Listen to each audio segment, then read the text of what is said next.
बिस्मिल्लाहिर्रहमानिर्रहीम, अस्सलाम वालेकुम, वेलकम टू माय चैनल। तो दोस्तों आज हम बनाएंगे ब्रेड के साथ बहुत ही मज़ेदार मीठा। इतना मज़ेदार बनेगा कोई भी इसको पहचान नहीं सकेगा। अगर आपने इसको बेकरी से लेके आए या हलवाई से लेके आए या इसको खुद घर पे बनाया, तो इसको बनाएंगे घर में बच जाने वाली ब्रेड से। अक्सर नाश्ते में आप ब्रेड जब खाते हैं कुछ पीसीज उससे बढ़ जाते हैं जो अक्सर ज़ाया हो जाते हैं, तो उनको ज़ाया करने के बजाय इससे बनाएंगे बहुत ही मज़ेदार मीठा। आप इसको ज़रूर ट्राई कीजिए। तो इसको बनाना शुरू करते हैं। तो यहाँ पर इस मज़ेदार रेसिपी को बनाने के लिए मैंने सबसे पहले 6 से 7 ब्रेड के स्लाइस ले लिए हैं। उनको इस तरह छोटे छोटे पीसीज में हम काट लेंगे। इसको हाथों की मदद से छोटे छोटे इसके पीस कर लें। तो दोस्तों आज की हमारी रेसिपी बहुत ही मज़ेदार बनने वाली है। वीडियो को एंड तक देखिएगा, आप इसको बहुत पसंद करेंगे। वीडियो पसंद आए तो उसको लाइक और कमेंट जरूर कीजिएगा। चैनल को सब्सक्राइब कीजिएगा ताकि आने वाली तमाम वीडियोस आपको मिलती रहें।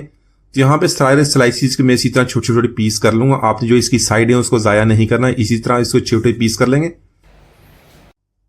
तो यहाँ पर 1/4 कप मैंने दूध का लिया। इसमें थोड़ा सा ज़ाफ़रान ऐड करेंगे, इससे कलर भी अच्छा आएगा और इसकी बहुत ही प्यारी खुशबू आएगी।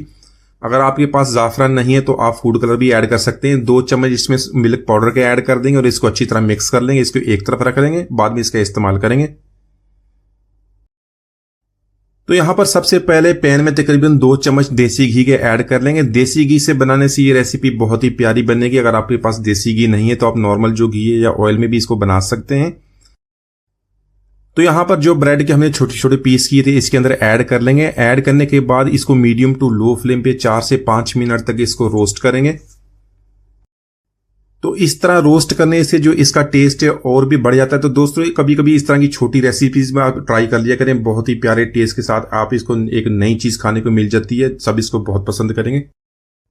तो यहाँ पर ब्रेड को इसी तरह रोस्ट करते रहेंगे। इसका कलर भी चेंज हो जाएगा और इसकी प्यारी सी खुशबू भी आने लग जाएगी। तो यहाँ पर देख लें ब्रेड हमारी अच्छी तरह रोस्ट हो गई, प्यारी सी इसकी खुशबू आ रही है। इसमें मैंने 1/2 लीटर दूध का ऐड कर लिया। दूध आपने यहाँ पे फुल क्रीम लेना है। दूध आप फ्रेश या डिब्बे वाला कोई भी इस्तेमाल कर सकते हैं। अगर आपके पास फुल क्रीम नहीं है तो आप इसके अंदर 2 से 3 चम्मच मलाई के भी इसके अंदर इस्तेमाल कर सकते हैं, वो भी इसके अंदर ऐड कर सकते हैं। तो यहाँ पर दूध को ब्रेड के साथ मिक्स कर लेंगे और इसको मीडियम फ्लेम पे कुक करेंगे। साथ में मैंने 1/2 कप यहाँ पे चीनी का ऐड किया है। तो यहाँ पर जो लोग चीनी को पसंद नहीं करते वो इसके अलावा गुड़ या शक्कर का भी इस्तेमाल कर सकते हैं, उससे भी बहुत ही प्यारा टेस्ट हमारा बन जाएगा।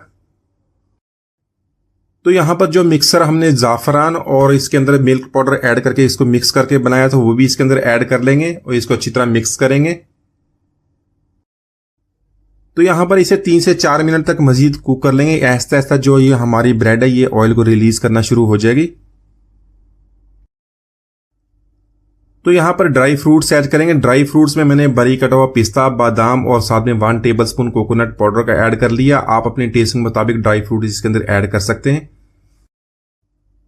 तो यहाँ पर इसको मजीद 3 से 4 मिनट तक कुक कर लेंगे मीडियम फ्लेम पे और साथ साथ इसका चम्मच भी हिलाते रहें और साइडें भी साफ करते रहें ताकि हमारा दूध गाढ़ा हो जाए और जो घी हमने इसके अंदर ऐड किया था वो इसका जो अलग हो जाए। तो माशाल्लाह हमारे बहुत ही मज़ेदार ब्रेड की खीर हमने बहुत ही आसानी से बना लिया। बहुत ही मज़ेदार बनती है। एक दफ़ा इसको ज़रूर ट्राई कीजिएगा, इसी तरह बनाइएगा, सब इसको बहुत पसंद करेंगे। उम्मीद है आज की रेसिपी आपको पसंद आएगी। मिलते हुए इजाज़त दीजिए। अल्लाह हाफिज़।